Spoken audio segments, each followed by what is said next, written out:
स्वागत है आपका YouTube channel young India study centre में। यदि आप मेरे चैनल पर नए हैं तो क्या करिए, चैनल को सब्सक्राइब कर लीजिए और वीडियो को लाइक कर लीजिए। क्लियर ना।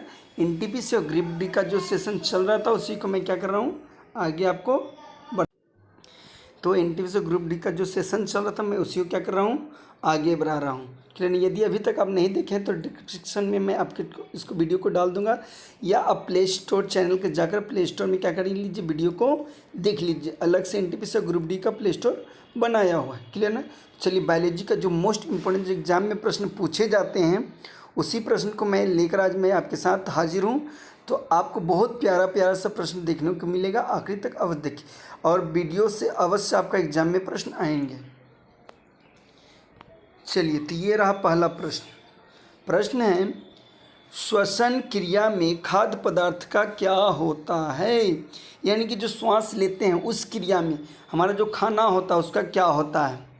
संश्लेषण होता है, दहन होता है या विखंडन होता है। क्या होता है, हम जब श्वसन करते हैं तो हमारा जो खाना खाते हैं उसमें क्या होता है, हमारा खाना अलग अलग पार्टों में क्या होता है, टूट जाता है। तो श्वसन क्रिया में क्या होता है, खाद्य पदार्थ का विखंडन होता है। क्लियर ना।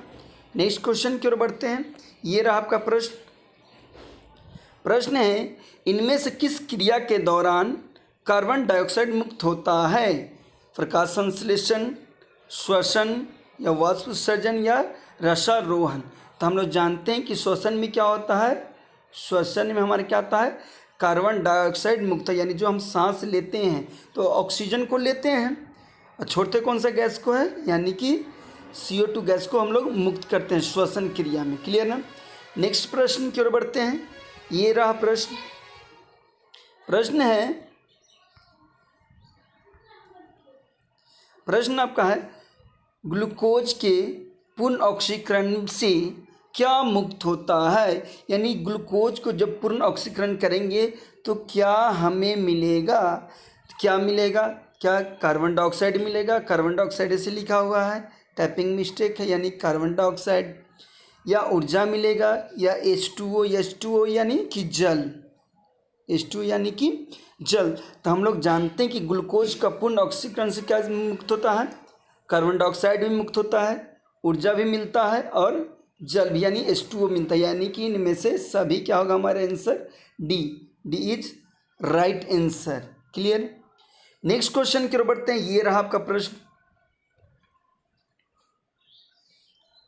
क्वेश्चन है, ग्लूकोज के पूर्ण ऑक्सीकरण से क्या मुक्त होता है। अभी ये सेम क्वेश्चन है। चलिए, इसका प्रश्न हो गया है। चलिए, नेक्स्ट क्वेश्चन ये रहा कि एक अणु ग्लूकोज के पूर्ण ऑक्सीकरण से 56 ATP के अणु बनते हैं। यानी पूछ रहा, टाइपिंग मिस्टेक है, टाइपिंग यहाँ में बोल रहा है कि एक अणु ग्लूकोज की एक अणु, यहाँ क्या लिखा हुआ रहना चाहिए था, ग्लूकोज की एक अणु से जब ग्लूकोज की एक अणु पूर्ण ऑक्सीकृत होता है यानी टूटता है तो ATP के क्या, ATP के कितने अणु बनते हैं। टाइपिंग मिस्टेक है, लिखा रहेगा कि जब ग्लूकोज के ऑक्सीकरण होते हैं तो ATP के कितने अणु बनते हैं। तो कितने अणु बनते हैं, 38 अणु आपको क्या होते हैं, बनते हैं। क्लियर ना। नेक्स्ट प्रश्न ये रहा, अनक्षी श्वसन क्या है, अनक्षी श्वसन कोशिकाओं के किस भाग में होता है। यानी कि जो अनक्षी श्वसन क्रिया है वो कोशिका के किस भाग में होता है। क्या माइटोकॉन्ड्रिया में होता है, या कोशिका द्रव में होता है, या हरित लवक में होता है, या कोशिका झिल्ली में होता है। तो हम लोग जानते हैं कि अनक्षी श्वसन क्या होता है, कोशिका द्रव में होता है, यानी ऑप्शन बी।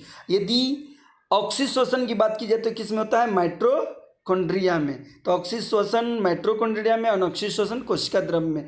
तो इस क्वेश्चन के लिए आंसर कौन सा है, B is right answer. B क्या होगा, बिल्कुल सही जवाब होगा। अनक्षी श्वसन कोशिका के माइटोकॉन्ड्रिया में संपन्न होता है।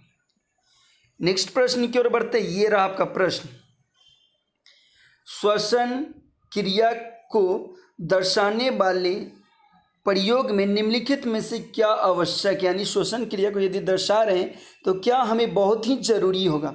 क्या बीज अंकुरित हो रहा हो, बीज शुष्क हो, बीज केवल भीगे हुए हो, या बीज छिलकारित हो। यानी छिलका ना हो, तो क्या होगा, हमको यदि श्वसन क्रिया को दर्शाना है तो बीज क्या होना चाहिए, अंकुरित होते हुए होना चाहिए, यानी option A is right answer. Next question, ये रहा प्रश्न, किस प्रकार के श्वसन में अधिक ऊर्जा मुक्त होती है, यानी कौन सा श्वसन है जिसमें अधिक ऊर्जा यानी बहुत ज़्यादा आपको ऊर्जा मिलेगा, क्या अनोक्षी श्वसन या किडवन या ऑक्सी श्वसन, या इनमें से कोई नहीं, तो कौन सा होगा, ऑक्सी श्वसन में हमें बहुत ज़्यादा ऊर्जा मिलता है, यानी कि सी इज राइट आंसर। चलिए नेक्स्ट ये रहा प्रश्न है एटीपी का पूर्ण रूप क्या है, एटीपी का यानी फुल फॉर्म पूछ रहा है किसका, एटीपी का, क्या ऑप्शन ए होगा एडिनियम थायमिन फॉस्फेट या एडिनियम ट्राइफॉस्फेट, क्या लिखा हुआ है यहाँ लिखा हुआ है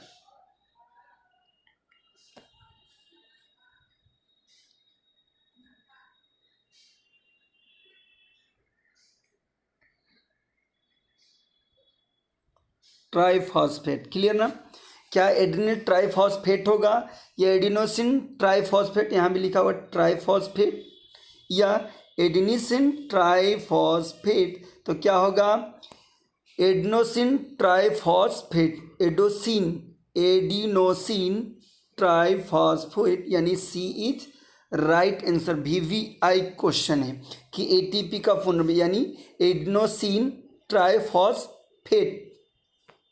नेक्स्ट प्रश्न है, ये रहा क्वेश्चन है कि किण्वन निम्नलिखित में से कौन सी प्रक्रिया है, जो किण्वन होता है कौन सा प्रक्रिया, क्या ऑक्सीश्वसन प्रक्रिया है या अनोक्षी है या क और ख दोनों या इनमें से कोई नहीं, तो जो किण्वन है क्या है, वो एक अनऑक्सीश्वसन है, यानी कि बी इज राइट आंसर। कौन सा श्वसन किण्वन क्या है, अनऑक्सीश्वसन। नेक्स्ट प्रश्न ये रहा प्रश्न है निम्नलिखित प्रक्रियाओं में सबसे ज़्यादा ऊर्जा किससे मुक्त होती है, यानी कौन सा ऐसा क्रिया जिसमें सबसे ज़्यादा ऊर्जा मुक्त होती है, तभी बताएं आपको ऑक्सीश्वसन क्रिया में क्या होती है, सबसे ज़्यादा ऊर्जा मुक्त होती है। तो आज के लिए बस इतना ही, चैनल क्या करिए, सब्सक्राइब करिए, लाइक करिए और प्लीज़ अब सब्सक्राइब करें और दोस्त के बीच में आप इसे शेयर लिंक को अवश्य करें। तो आज के लिए आपको इतना ही, जय हिंद जय भारत।